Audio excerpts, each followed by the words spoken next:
You're listening to Driving It Home with Patty Vazquez on WCPT 820.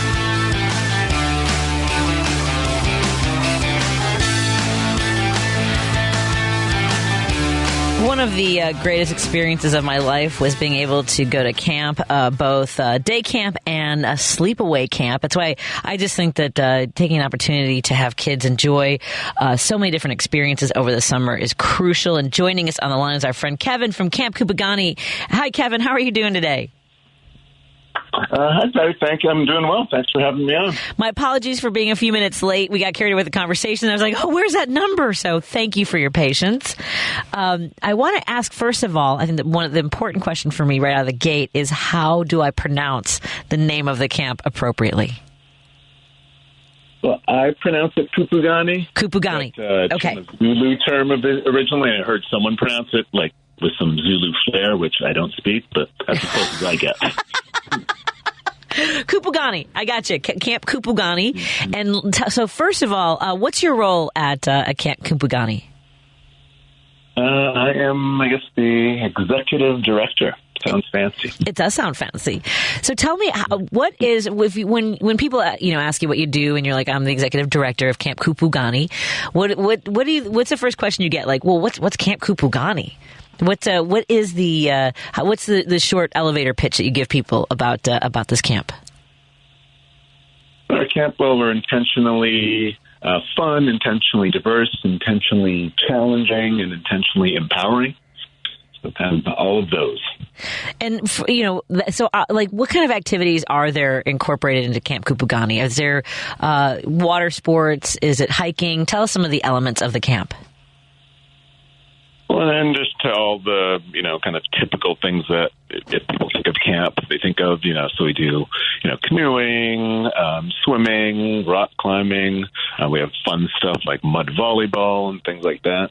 But then we also incorporate team building, and we're intentional about like conflict resolution, so that we're kind of so it's fun, and we're giving kids the tools to become even better humans than they were when they started. That's one of the things. So I went to Girl Scout camp for 6 years, and for me it was it changed my life forever to be able to go to camp. Is this an away camp or a day camp? It's an away camp, so they come for minimum 2-week sessions.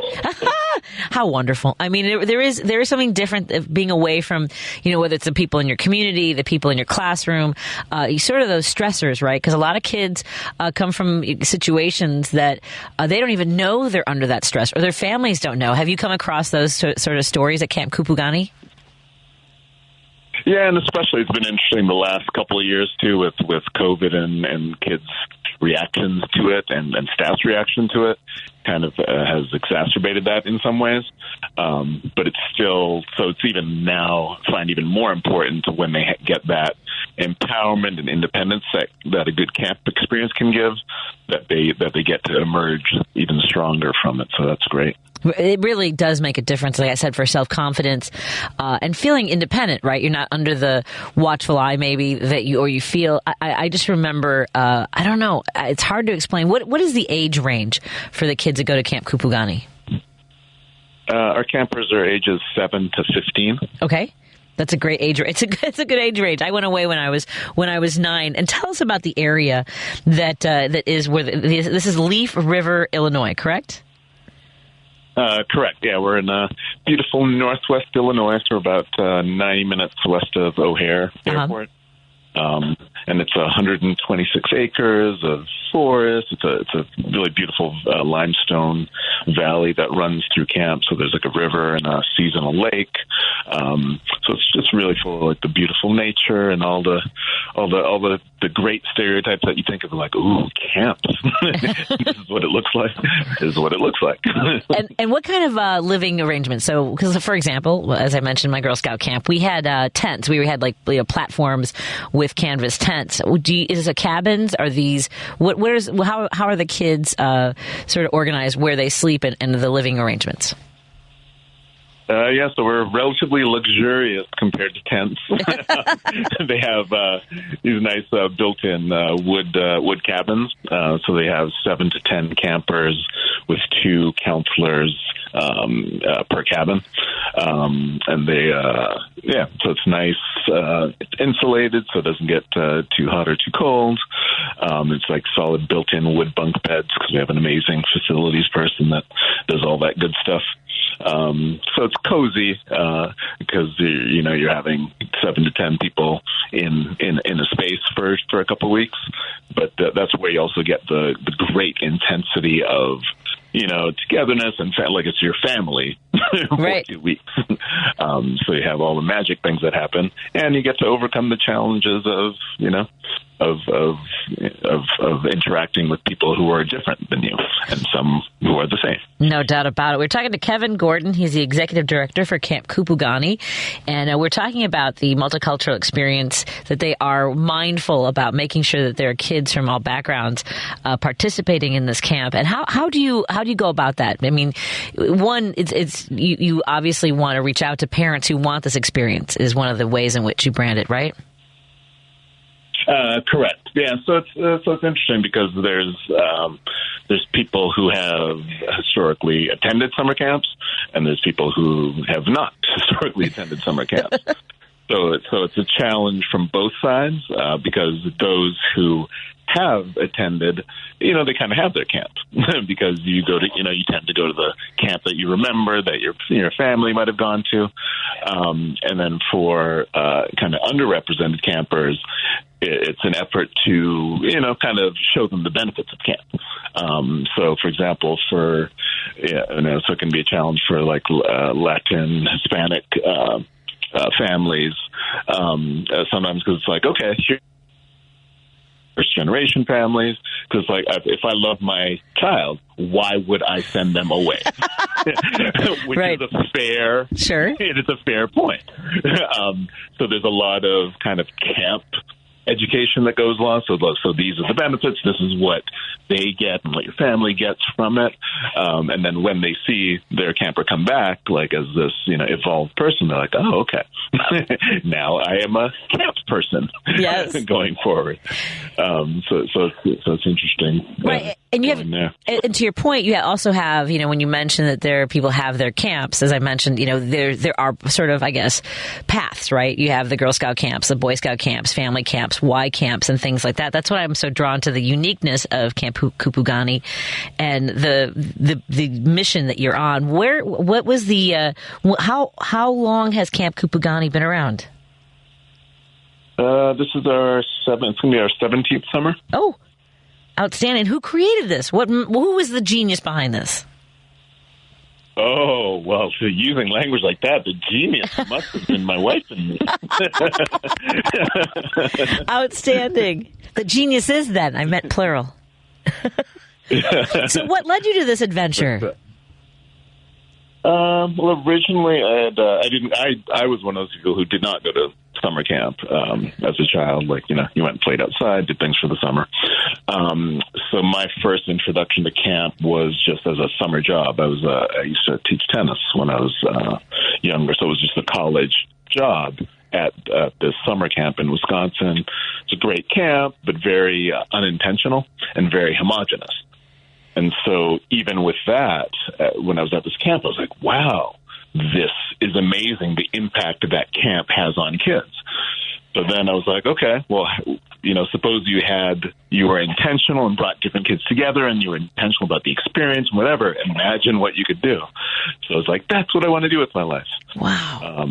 Then unfortunately had, towards $100,000 of school debt at the time. Sure, that'll get in the way. Like, how do you get from point negative all the things to be able to afford a camp? So the short story is I went through professions that could make money, eliminated most of them because I couldn't do any of them.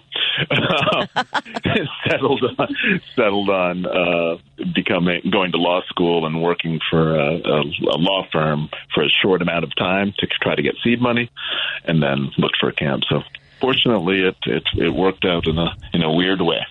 Now, that's another thing I'm curious about, because I've heard of people buying, old camps or, and making them either into glam camps or just a place for family retreats and things like that. So how does one find a camp? Do we build it from the ground up, or is this something that was already in existence?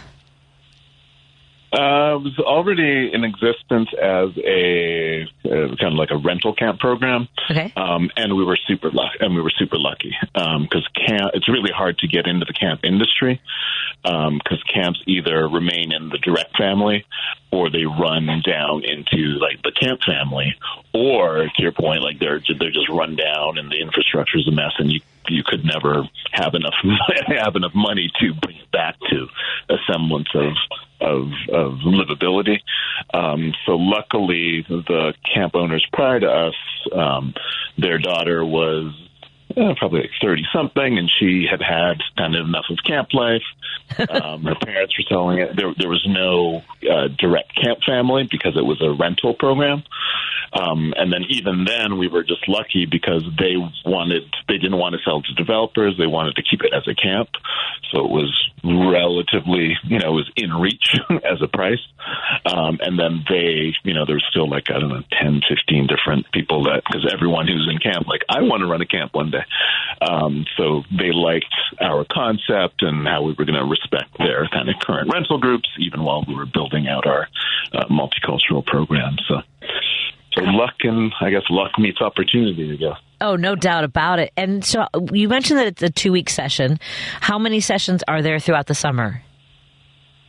We do three 2-week sessions, and about 30% of the kids come from multiple sessions. So we have 2 blended sessions and then a girls-only session. Oh, thank you for that. But I mean, I'm just from a girl's point of view, I as I mentioned, it's part of where I think my growth came as someone who's confident and wasn't self-conscious because there are body issues sometimes when you're in grade school and high school when you are around the boys or even with other girls who and you mentioned there's this team building aspect to it as well, and I'm guessing part of that is conflict resolution, which was something I also learned. And to that, then, how do you train the counselors and the people who are in charge what kind of training is involved for the folks that are working with the kids? It's a lot. So before training, there's a big kind of interviewing and vetting process. That's a lot. And then before they come to camp, we have a few months of like just, kind of getting to know you things. And then we have some pre-arrival online training virtually. And then once they get to camp, we have a 10-day kind of intensive training, in-camp training process. So they're getting, youth development stuff, they're getting activity development, they're getting, child care, just all the things. And 10 days is not enough because if you think anyone who has ever, been a parent or been around youth in any way, and you're not getting all the answers or any of the answers in 10 days, but provides a good basis for kind of getting comfortable and knowing what you're doing once the kiddos arrive.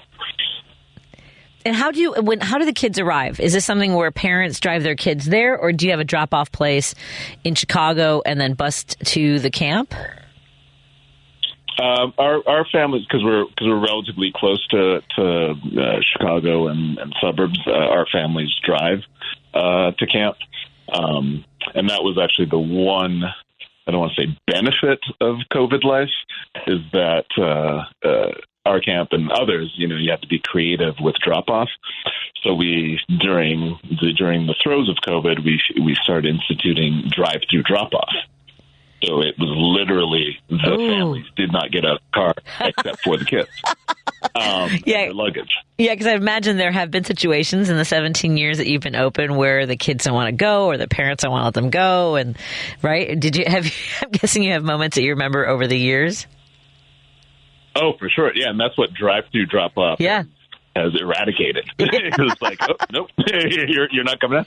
Because there would always be, it was more so from the parents. There would usually maybe one child per session who would struggle. They'd go to the cabin and they'd try to come back, and there would always be a mystery. There'd always be one parent who would say, like, "Oh no, I forgot. So-and-so forgot this. I'll just go give it to him." Like, no, I'll take that. I'll give it to him. Oh, that's fantastic. Oh, too fun. Yeah, just one more look. And look, when I went, I did my first session, and I was crying because they did a bus for us, and I was crying the entire ride home. I got home and I begged my mom to send me back. Are there kids that can go for all 6 weeks, or is it strictly only 2-week programs and you have to rotate, other kids are coming in? So we're about 30% of the kids come for multiple sessions. Uh-huh. And kind of to your point of the crying on the way there and crying before camp and crying after camp, uh-huh. That is such a typical camp experience, because you'll get a certain amount that they're like, "Oh, I don't want to go. I'm going to miss you. I'm going to miss you, family." Right. On the way in, and then on the way out, they're like, "Oh my gosh, I'm going to miss my cabin mates and all this." Yeah. I'm like, wow. Oh, yeah. No, leaving, I'll never forget the sheer grief that I felt at 9 years old having to come home. I loved my parents, but it was just being in, out of the city. I had never had that before. I had never I never saw the sky like that away from the city. And kids isn't that great to be there for kids who've just never experienced that before? Oh yeah, that's the great thing to find. And there's a good critical mass of kids that don't, you don't get to see the stars or even hang out in grass or islands or outside or dark or any of the things that you increasingly take for granted when you don't have the opportunity to get to it. So yeah, it's magical when you see that. Like, we had one camper, I think when we were one of the early years, like when she first arrived, she couldn't even sit on the grass. Wow. Yeah. She couldn't sit down on the grass. It was just too much. Like, there's going to be bugs. And then she ultimately became like a 5-year returning camper. She's like in the mud with mud volleyball and doing these things. So just seeing the evolution from like, I can't, to like fully embracing, the nature and camp life is always amazing to see. I'm having so many flashbacks of the things to that point about grass and bugs and all those things. Like because we were in tents, we had mosquito netting, on sticks tied to our cots and things like that. And there were kids who had just never had that experience.